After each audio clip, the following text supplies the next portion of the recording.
खबरों में बढ़ते हैं आगे। एनडीटीवी से केंद्रीय मंत्री ज्योतिरादित्य सिंधिया ने खास बातचीत की, आइए देखते हैं। पूरे उत्तर पूर्वी के 8 राज्यों को हम मिला लें तो 85% साक्षरता का दर है। युवाओं के साथ इंटरैक्ट करो तो ये आभास होता है कि भारत का भविष्य सुरक्षित है। उत्तर पूर्वी के हमारे राज्य भारत के ग्रोथ रेट से डबल करीब ग्रो कर रहे हैं। तो नॉर्थ ईस्ट तो मैं एक शब्द में अगर आपको कह पाऊं तो भारत का खजाना है।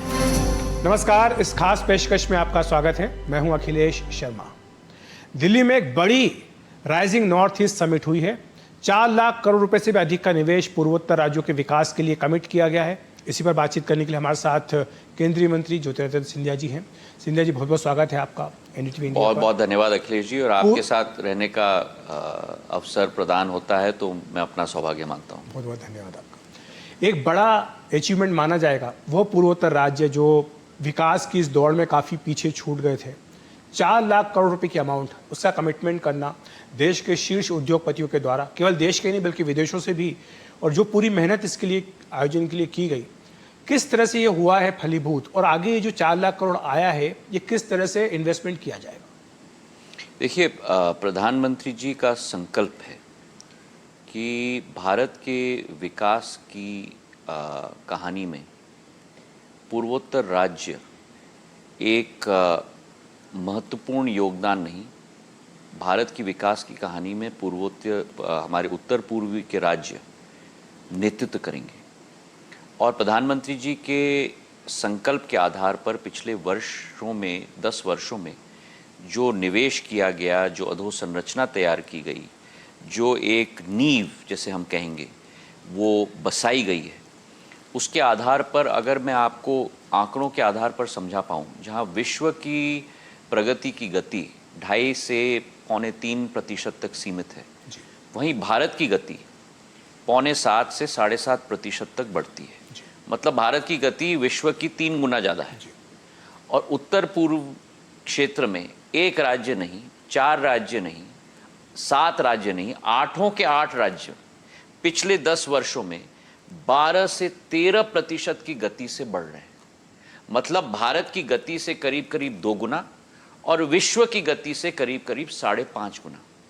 ये संभव तभी हो पाया है जब प्रधानमंत्री जी ने 10% जो ग्रॉस बजटरी सपोर्ट है पिछले 10 वर्षों में करीब 6.5 लाख करोड़ का निवेश किया है।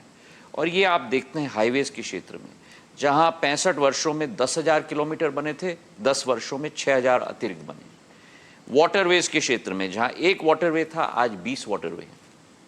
टेलीकॉम के क्षेत्र में जहां 4,500 नए टावर्स लग चुके हैं 100% सैचुरेशन के आधार पर। एयरपोर्ट्स के क्षेत्र में मेरा पूर्व जिम्मेदारी, जहां 9 एयरपोर्ट्स होते थे, आज 17 एयरपोर्ट्स हैं। तो एक अधोसंरचना की एक नींव आज बन चुकी है। और उसी वर्टिकल पर हमारी कोशिश रही है, पिछले 9 महीने की हमारी मेहनत हुई है, पूरे 8 राज्यों की, हमारे मंत्रालय की, संयुक्त रूप से एक कोऑर्डिनेशन में पूरे देश में हमने करीब 9 रोड शोज़ किए हैं। चेन्नई से बेंगलुरु से दिल्ली, मुंबई, कोलकाता, इंदौर, आपके और हमारे इंदौर, अहमदाबाद तक, जहां 2-2 राज्य के मुख्यमंत्रियों को लेकर वहां हम लोगों ने प्रेजेंटेशन भी किया है, ताकि एक विश्वास बढ़े, एक आत्मविश्वास निवेशक का बढ़ पाए। और उसी के आधार पर ये इन्वेस्टमेंट की एक बैंकेबल प्रोजेक्ट्स हम लोग बना पाएँ। मुंबई में जाकर एक औद्योगपति घराने के साथ, दिल्ली में औद्योगपति के समूहों के साथ मेरी मुलाकात हुई है, और हमारे PSUs का भी इसमें योगदान रहा है, और इसलिए ये संभव हो पाया है। इसके बाद हमारा दृढ़ निश्चय है कि जो हर राज्य के लिए रेखांकित किए गए हैं इन्वेस्टमेंट के प्रपोजल्स, उनको धरातल पर हमें कन्वर्ट करना है। और उसकी प्रक्रिया इन्वेस्टमेंट कॉन्फ्रेंस के पहले ही मैंने शुरुआत कर ली थी। 1 महीने पहले सारे इन्वेस्टमेंट रोड शो का काम हमने समाप्त कर दिया था और कन्वर्जन का काम हमने शुरू कर दिया था। अब हर एक राज्य के साथ, मुख्यमंत्री महोदय के साथ हम लोग बैठकर एक अफसर हमारे तरफ से, एक अफसर उनके तरफ से निर्धारित किया जाएगा। एक राज्य का उदाहरण के तौर पर अगर 30,000 करोड़ का निवेश है या 50,000 करोड़ का निवेश है, हर एक निवेशक कुल मिलाकर 765 ऐसे प्रस्ताव आए हैं, उनको हम लोग कन्वर्ट कर पाएँ। इसका भी मॉनिटरिंग मुख्यमंत्री महोदय के लेवल पर, मेरे लेवल पर हम लोग हर 2 हफ्ते में हम लोग करेंगे। इसी के साथ हमने हर एक राज्य में इसकी तैयारी के लिए एक इन्वेस्टमेंट प्रमोशन एजेंसी की स्थापना की शुरुआत भी हमने कर ली है। और मुझे खुशी है आपको सूचित करते हुए कि 6 राज्यों में IPA सेटअप हो चुके हैं, 2 राज्यों में अतिशीघ्र होंगे। और इन्वेस्टमेंट प्रमोशन एजेंसी एक streamline process, single window clearance और हर एक निवेशक की जो पेन पॉइंट्स हैं उनको पूर्ण रूप से सॉल्व करने की ये प्रक्रिया उसके आधार पर होगी। इसी के साथ हम लोग ने एक लॉजिस्टिक्स पॉलिसी पे भी एक एडवाइजरी हर एक राज्य को दिया है। 12 अंतर्राष्ट्रीय पैरामीटर्स के आधार पर आज मेघालय क्या स्थिति पे है, उन 12 पैरामीटर्स पर असम क्या स्थिति पे है, अरुणाचल प्रदेश क्या स्थिति पे है, नागालैंड क्या स्थिति पे है, मणिपुर क्या स्थिति पे है, ताकि एक तुलनात्मक दृष्टिकोण से उत्तर पूर्वी क्षेत्र में भी हम तय कर पाएं कि हम अपने पड़ोसियों के विरुद्ध क्या हमारी स्थिति है। और एक लॉजिस्टिक्स पॉलिसी भी एक एक राज्य अपने आप के लिए निकालने जा रहा है। तो इन सारे कदमों को लेकर हमारा रोल जो है डोनर में एक फैसिलिटेटरी रोल है, एक हैंड होल्डिंग का रोल है। और वही रोल भारत सरकार के बीच में 8 राज्यों के बीच में हम लोग अदा करने की कोशिश कर रहे हैं। पिछले 10 महीनों में जो मेरा कार्यकाल रहा है, हमने शुरुआत की अष्टलक्ष्मी महोत्सव के साथ अक्टूबर के माह में 2024 में, जहां 8 राज्यों की सांस्कृतिक इतिहास और उनकी हस्तशिल्प और उनकी टेक्सटाइल और एग्रीकल्चर की व्याख्यात क्षमता को हमने उजागर भारत मंडपम में किया। प्रधानमंत्री जी ने आशीर्वाद समान उसका उद्घाटन किया था। नवंबर के माह में गृह मंत्री जी के साथ हमने त्रिपुरा में एक बैंकिंग समिट ऑर्गेनाइज की, क्योंकि अगर औद्योगिकरण आप राज्यों में चाहते हो तो फिर उसकी बैंकिंग की पेनिट्रेशन भी होनी चाहिए। तो पूरा नॉर्थ ईस्ट का बैंकिंग समिट अगरतला में ऑर्गेनाइज हुआ, जहां पब्लिक सेक्टर के बैंक्स, प्राइवेट सेक्टर के बैंक्स आकर गृह मंत्री जी ने एक ढांचा बताया जिसके आधार पर वो पेनिट्रेशन बढ़ेगा। और अब इन्वेस्टर्स मीट हुआ है। तो 10 महीने हमारे बड़े व्यस्त रहे, सांस्कृतिक क्षमता, बैंकिंग का पेनिट्रेशन और अब इन्वेस्टमेंट का। आगे का भी समय आपके लिए काफ़ी व्यस्त रहने वाला है, क्योंकि जो 4 लाख करोड़ है, जो आपने कहा कि ज़मीन पर कैसे उतरे, धरातल पर कैसे उतरे, इसकी मॉनिटरिंग की जाएगी। आपको याद होगा कि एक समय था जब 20% योगदान भारत की GDP में पूर्वोत्तर राज्यों का होता था, लेकिन धीरे धीरे करके क्योंकि इग्नोर होते गए तो वो घटता गया।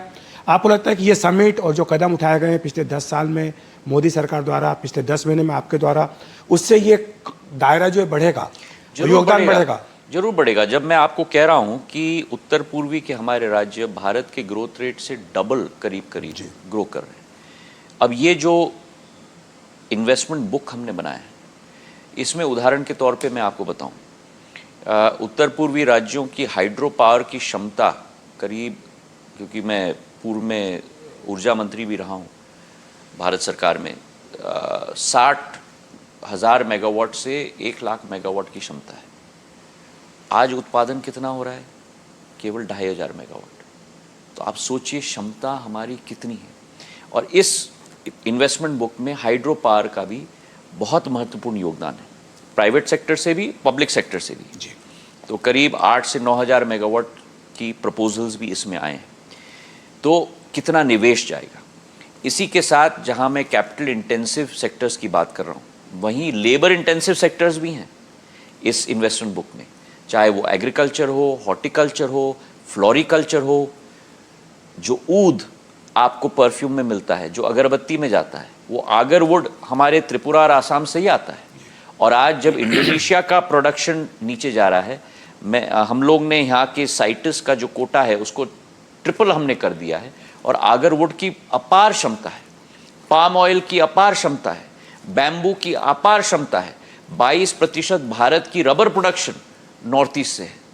तो नॉर्थ ईस्ट, तो मैं एक शब्द में अगर आपको कह पाऊं तो भारत का खजाना है। बस उस खजाने को नियंत्रित करना है, उस खजाने की लाभ क्षेत्र की जनता और भारत की जनता को मिले, और मेरा उत्तर पूर्वी क्षेत्र इस आसियान और साउथ ईस्ट एशिया का एक प्रमुख ट्रेडिंग हब बने। और इसके लिए कई योजनाएं प्रधानमंत्री जी के संकल्प के आधार पर हम लोग बाहर ले जा रहे हैं। आगे ले जा रहे हैं। जैसे उदाहरण के तौर पर अगरतला और गुवाहाटी से एक इंटरनेशनल गेटवे हम लोग बनाने की कोशिश कर रहे हैं सिविल एविएशन के रूप में। आपको आश्चर्य होगा अविनाश जी ये सुनते हुए कि गुवाहाटी से मुंबई की फ्लाइट उतनी ही दूर है जितनी गुवाहाटी से सिंगापुर की फ्लाइट है। अगरतला से चेन्नई की फ्लाइट उतनी ही दूर है जितनी अगरतला से बैंकॉक की फ्लाइट है। तो हमें इस क्षेत्र को संपूर्ण साउथ ईस्ट एशिया और आसियान के साथ कनेक्ट करना है, जिस क्षेत्र के साथ 122 बिलियन डॉलर का ट्रेड की क्षमता हो सकती है। रोड हाईवे के साथ हम लोग ट्राइलैटरल हाईवे जोड़ रहे हैं। India IMT, India, Myanmar, Thailand, करीब 1460 किलोमीटर का ये ट्राइलैटरल हाईवे है। इसका 70% बन चुका है, केवल 30% बाकी है, जिसका भारत का भाग केवल 200 किलोमीटर बाकी है, जो हम लोग बना रहे हैं। मल्टी मोडल लॉजिस्टिक्स के लिए कालादान का प्रोजेक्ट है, जो इम्फाल के मोरे से निकलकर, म्यांमार से निकलकर, वाटरवे से लगकर सिटवे के पोर्ट में जाएगा और वहाँ से हमारी सारी गुड्स या तो चिटागोंग जाएंगी या तो चेन्नई जाएंगी। इस मल्टी मॉडल लॉजिस्टिक्स पाइपलाइन में केवल 60 किलोमीटर की रोड बाकी है, जिस पर हम लोग कार्य कर रहे हैं। तो प्रधानमंत्री की सोच व्यापक है, उत्तर पूर्वी क्षेत्र को आगे बढ़ाने की, विश्व के साथ जोड़ने की। इसलिए वो कहते हैं act east, act first and act fast. कोई आकलन है कि इससे कितना रोजगार सृजन होगा जो निवेश का वादा किया? हमारे क्षेत्र के संपूर्ण आबादी 4.5 करोड़ है, पर 2 क्षमताएं हमारे 8 उत्तर पूर्वी राज्यों में हैं जो आपको देश में कहीं और नहीं मिलेगी। पहला, साक्षरता का दर। आप अनुमान लगाओ, साक्षरता का दर एक राज्य में नहीं, 2 राज्य में नहीं, लेकिन 8 राज्यों को मिलाकर क्या होगा साक्षरता का दर। पूरे उत्तर पूर्वी के 8 राज्यों को हम मिला लें तो 85% साक्षरता का दर है। कुछ राज्य में 95%, कुछ में 92, कुछ में 93। ये अद्भुत है। और 4.5 करोड़ की आबादी में से 65% जनता 30 वर्ष के आयु से कम है। तो हमारे पास एक यूथ बल्ज है, डेमोग्राफिक डिविडेंड है, और एक स्किल बल्ज है। इन दोनों को मिलाकर अगर 4,30,000 करोड़ का निवेश में से 50% भी हो जाए तो रोजगार के अवसरों का अनुमान आप और हम नहीं लगा सकते। बिल्कुल। एक जो दूसरा प्रश्न आता है पूर्वोत्तर राज्यों को लेकर, वो आता है सुरक्षा को लेकर, क्योंकि निवेश के लिए भी माहौल चाहिए। आप जानते हैं कि जब तक सुरक्षा नहीं होगी तो विकास के लिए निवेश नहीं आ सकता। वहाँ पर कोई भी जो निवेशक आएगा उसको अपनी निवेश की चिंता होगी, सुरक्षित है या नहीं है। तो जो वहाँ के सुरक्षा हालात हैं उसको लेकर के आप क्या कहेंगे? आप मेरे साथ आइए। सुरक्षा, सुगमता, उत्सुकता, ऊर्जा, इन 4 शब्दों से ही आप उत्तर पूर्व क्षेत्र का डिस्क्रिप्शन ले सकते हैं। अगर पृथ्वी पर कोई स्वर्ग है तो आज मेरा उत्तर पूर्वी क्षेत्र है। आप वहां जाओ, अपने फेफड़ों में हवा लो तो आपको ऐसा लगता है कि जैसे आपकी उम्र में 2-3 साल घट गए। वहाँ की हरियाली देखो और हिमालय से लेकर वहाँ के लेक्स को देखो तो मन मंत्रमुग्ध हो जाता है। वहाँ के युवाओं के साथ इंटरैक्ट करो तो ये आभास होता है कि भारत का भविष्य सुरक्षित है। एक बात जो आपने नोटिस की होगी डोनर संभालने के बाद, क्या आपको लगा होगा कि वहाँ के लोगों में एक ये फीलिंग थी कि जैसे बाकी जो शेष भारत है उनको कनेक्टिविटी ठीक से नहीं है। कनेक्टिविटी यानी जो मेंटल कनेक्टिविटी होती है, उनको लगता है कि हमें शायद दूर से ट्रीट किया जाता है, कि माना ही नहीं जाता, हमारा हिस्सा ही नहीं माना जाता है। तो उस दूरी को पाटने के लिए क्या किया गया? आपका बहुत अच्छा प्रश्न है, और मैं अगर अंग्रेजी में आपके विचार को अनुवाद कर पाऊँ तो एक विचारधारा थी कि वो मेनलैंड है। हाँ, बिल्कुल। अब मैं कहूँ आपको अखिलेश जी कि अब वो मेनलैंड की सोच चली गई है। क्यों? क्योंकि अब मेनलैंड नहीं रहा, अब एक लैंड हो गया है। प्रधानमंत्री जी की जो विचारधारा और जो सोच है वो निवेश तक सीमित नहीं है, वो अधोसंरचना तक सीमित नहीं है। एक एक राज्य को दूसरे राज्य के साथ भावनात्मक रूप से जोड़ना। 36 के 36 राज्य और यूनियन टेरिटरी की मैं बात कर रहा हूं, केवल उत्तर पूर्वी के 8 नहीं। तमिल काशी संगम की विचारधारा, वो पुराने रिश्ते जो हजारों साल पहले होते थे उन्हें पुनः जीवित करना। अरुणाचल और गुजरात का रिश्ता, कृष्ण भगवान की जो रुक्मिणी के साथ शादी हुई थी, वो संबंध उजागर करना। हमारे उत्तर पूर्वी राज्यों के लोगों को लेकर गुजरात में कार्यक्रम करवाना। हमारे विज्ञान के क्षेत्र में आज भारत विश्व के लेवल पर अग्रसर नहीं हो रहा, लेकिन स्पेस के लेवल पे भी अग्रसर हो रहा है। तो हमने पहला कदम उठाया कि 8 राज्यों से डेलीगेशन लेकर 100 बच्चे हर एक राज्य से, उनको लेकर इसरो भेजना बंगलुरु में, ताकि साइंटिस्ट के साथ चर्चा हो पाए। और पहला डेलीगेशन मणिपुर के से 100 बच्चों को हमने भेज दिया है और 4 दिन बिता के आए हैं। और उसी तरह हमारे दूसरे राज्यों के बच्चों को लेकर उत्तर पूर्वी राज्य में 2 हफ्ते का कोर्स कराने का हमारी प्रक्रिया अब शुरू हो गई है। और 2 हफ्ते में आपके 7 दिन इधर और 7 दिन उधर कॉलेज में पाठ्यक्रम, और जो 2 दिन मिलते हैं शनिवार रविवार इधर और 2 दिन शनिवार रविवार उधर, उन 4 दिनों में उस राज्य की सैर, ताकि अनुभव हो पाए। तो जो प्रधानमंत्री जी की सोच है उस पर डोनर मंत्रालय और हमारे 8 राज्य मिलकर हम लोग काम कर रहे हैं। तो सुन रहे थे आप ज्योतिरादित्य सिंधिया को, और इसी के साथ हम इस बुलेटिन में ले रहे हैं एक ब्रेक। इस बुलेटिन में फिलहाल के लिए इतना ही। दीजिए इजाजत, नमस्कार।